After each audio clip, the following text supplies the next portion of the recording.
All right, let's get to the news of the day. Of course, Miller Moss named the starting quarterback.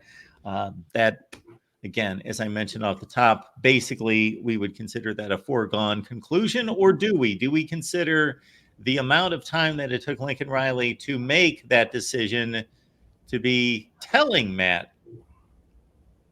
I don't think so. I think that, like there wasn't a single soul who didn't think Miller Moss was going to be the QB1, and like that wasn't even a discussion point, right? I mean, I know Tim's been covering the team, he's been covering practices. I don't think that ever came up, did it, Tim? About there was any intrigue whatsoever? There were some people going a little bit crazy because there were random rumors of reports, but no real tangible consideration that Maeva would be the starting quarterback. We've been saying it since the beginning of spring. He has 3 springs, 2 seasons under his belt. Although it's ironic that Maeva has more starting experience than Miller with only 1 game for Miller, but Miller just has too much experience in Lincoln Riley's system for young Jada Maeva to overtake him. Yeah, one thing worth noting, and we're actually going to circle back to this a few times over the course of the show here at the Voice of College Football tonight, but I don't know how many people in the chat watched it. I don't know if you watched it, Mark. I don't know if you watched it, Tim, but hey, Big Ten Network is now like the USC destination. It's the USC home, and they had a training camp or preseason camp special that aired and then re-aired a few times over the weekend. So there were some interesting nuggets, but part of it was Lincoln Riley being sold on Miller Moss's leadership, the way he's carried himself, the way he's led the team, the way he's looked at in the locker room and on the practice field. So like there's, it seems solid, the fit for Miller Moss with this team, with this offense. So I really don't think that Lincoln Riley waiting to make this official carries any significant weight. And I would add, as an added detail, the big shocker in QB1 battles over the weekend involved a former USC Trojan, Malachi Nelson. That was a shocker. That was a surprise with Maddox Madsen getting the nod at Boise State. So that Miller Moss, being officially named starter, no drama there. The drama is up in Boise, Idaho.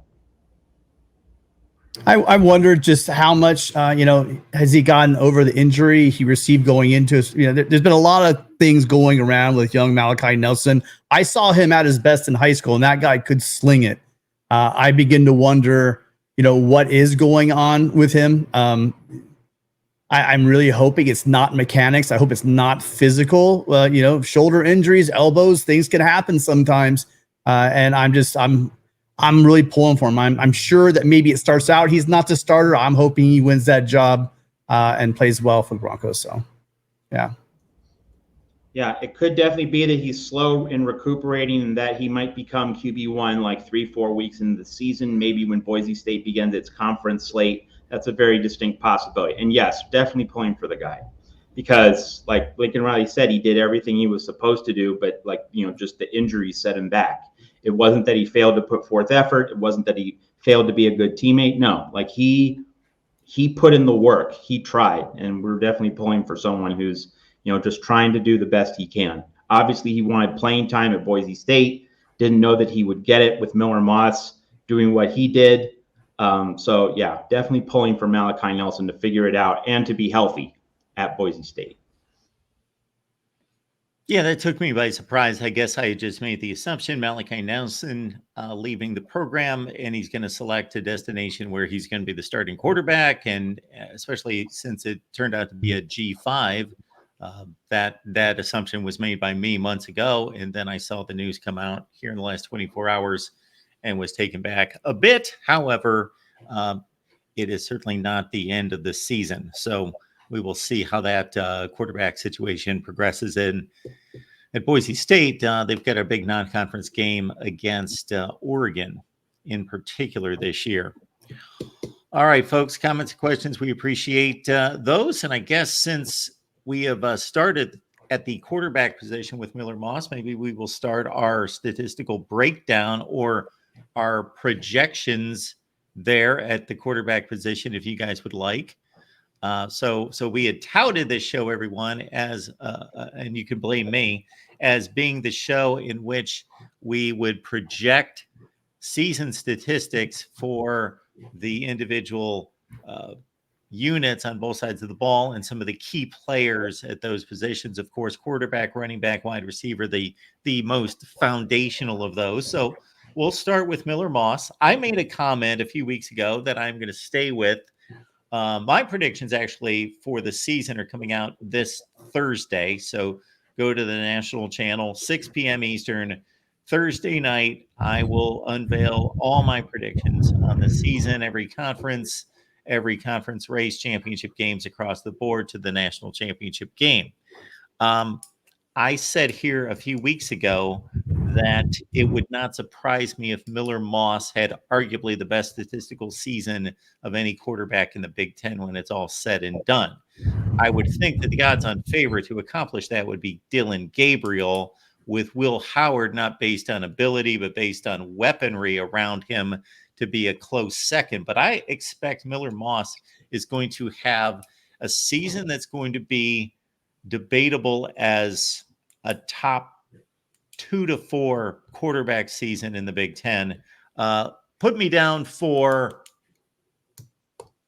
32 touchdown passes, 9 picks, and for him to throw at about 66% completion percentage. I'm just gonna one up you a little around all the way around there. I'm saying he's probably gonna throw for about 3,800 yards, probably somewhere around the 68% range, just under 70% range.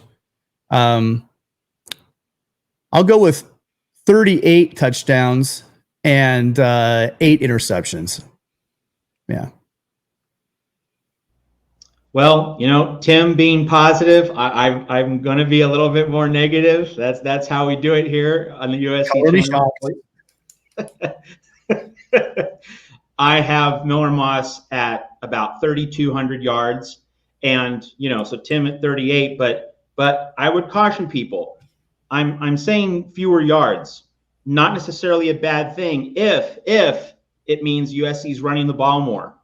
And I do think that the Big Ten, being in the Big Ten, that will be a factor in a number of statistical categories for the USC offense. Obviously, we'll do various other offensive stats pretty shortly. But I think the overall cumulative passing yards will be down as USC, when we get into October and November, is going to try to run the ball more, possess the ball more, and you're not going to see quite as much of a freewheeling offense all the time. So I'd say around 3,200 yards. I'm looking at 30 touchdowns and 10 picks for Miller Moss. That's pretty much where I put it. And I would say, that obviously we want this offense to score the way Lincoln Riley knows how. I would say this: give me a 25 touchdown, 6 interception season rather than a 37 touchdown, 12 interception season.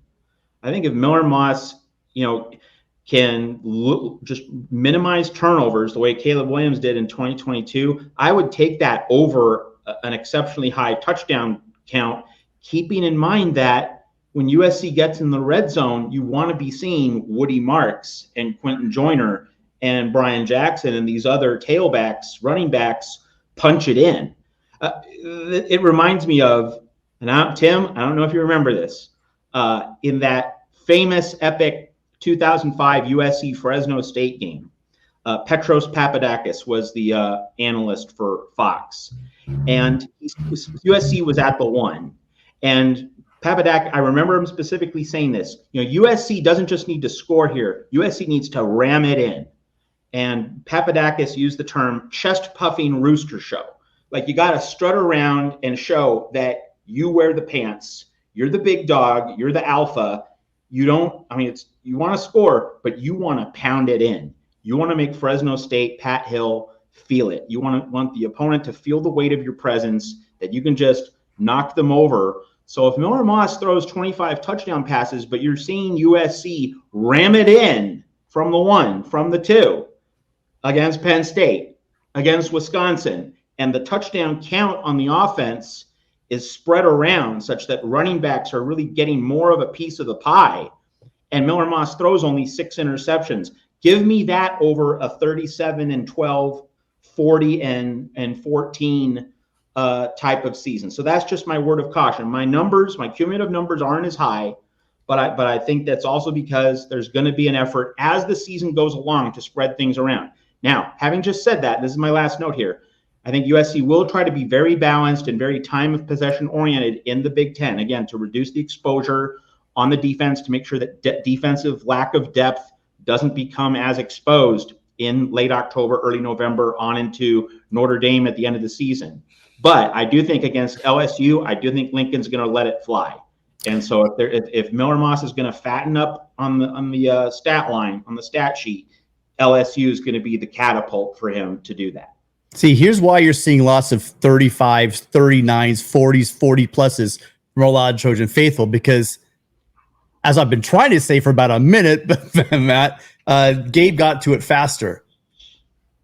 We have guys 6'5", 6'6". You know, he's talking about Walter Matthew, Lake McCree, Joey Olson, Deuce Robinson, Jacoby Lane. Those, and then that's not even talking about the big guys that play bigger than they are inside. So, I'm telling you, Walker Lyons. I mean, there's gonna be a lot of options for USC at the goal line, and I like the idea of smashing in. You guys gonna see Brian Jackson, the big freshman back from Texas. That kid is a load, and with the interior offensive line that we have, the size. Imagine like an Alani Noah, Monheim moving into center, and then Emmanuel Pregnon is just an absolute freak. He made Feldman's freak list because the guy is just throwing up mad plates, and it's football strength. He's a big guy. And so I remember we used to struggle in recent years to try to get 3rd and 1. Well, I'm not as worried about goal line with those interior linemen. But, play action, any one of those tall guys, a fade to any of those guys. Oh, I forgot. We Kyle Ford. We forgot about Kyle Ford. I mean, there's guys that are just going to, I'm sure UCLA remembers Kyle Ford, the fade. So there's a lot of ways to score at that goal line. I'm a little disappointed here and taken back that Tim didn't think, okay, Miller Moss, 6 touchdown passes against Louisville in the Holiday Bowl, 6 times 12, 72 touchdown passes. There we go. We're going with 72. I thought that was the simple math there. Mark, clever. Yeah, I've heard enough about 6 touchdown passes. That defense for Louisville is going to be better than many of the defenses we're going to face this year. So I'll take it. I will take it. We also have to figure into the equation, how many games is USC going to play? The more the merrier, but it will be a heavy lift to get to Indianapolis over one of Oregon and Ohio State. That's going to be tough. But I will say this. I'll wait to see the game in Vegas before I say that's going to be tough. But yeah, it might be tough. But let's wait to see what we see on the field in Las Vegas before we start talking about how tough these teams are. You don't think that's going to be tough, regardless of what happens in Vegas? Even if USC wins that game 35-10, you're going to tell me that they are going to be in the Big Ten championship game, and it's not going to be difficult. I'm going to say that I'm not going to put anyone ahead, like on a pedestal, like it's being done already, because we haven't seen one snap of this defense yet. So once I see that, and once I see this offense, then I'll start putting crowns on people. But until the football's actually played, yeah, I'm not going to sit here and say USC's going to be like a lower rung school. We can do that. You guys can go ahead and do that. But I think about getting to the Big Ten championship game against 2 of the best teams in the country. We're not talking about finishing 9th in the Big Ten. Well, Mark, you got to remember one thing. We don't play those 2 teams that you're already putting crowns on. I understand that. Okay, so getting to that game, you probably won't be that difficult. I don't think it's going to be difficult to get to the Big Ten championship game. So then what are we arguing about? I don't think it's going to be difficult. I think it's going to be difficult for Ohio State to make the Big Ten championship game. I think it's going to be difficult for every team in the league to make the Big Ten championship game. I was merely going with the narrative that it was going to be a breeze to make it to Indianapolis. Well, so 72 touchdowns, Mark, we should be okay. Okay. All right. College football is even more exciting with some action on the line. And the games are even better when you're cashing in. And the Voice of College Football is the place to be to get the greatest value. Let's start with my picks. 75% against the money line, 58% against the spread. I've got a 40-year track record. In fact, in 2023, at $100 played per game, you would have netted over $9,300. And guess what? I'm just the warm-up act. Steve Merrill, our ace in the hole, show stopper from Wager Talk. 6 years with the Voice of College Football, over 30 years in the industry. Steve gives us analysis on all the big games, but you can't miss Steve's weekly under-the-radar pick, which went 21-5 against the spread the last 2 seasons. I repeat, 21-5 against the spread. You also get picks from some of our top analysts here at the Voice of College Football, including Steve Dace and Matt Zemek. Become a YouTube channel member or Patreon member for just $99 per month. Go to the main channel on YouTube, click join, and select the betting tier. Do the same thing on Patreon. Make 2024 a winner now.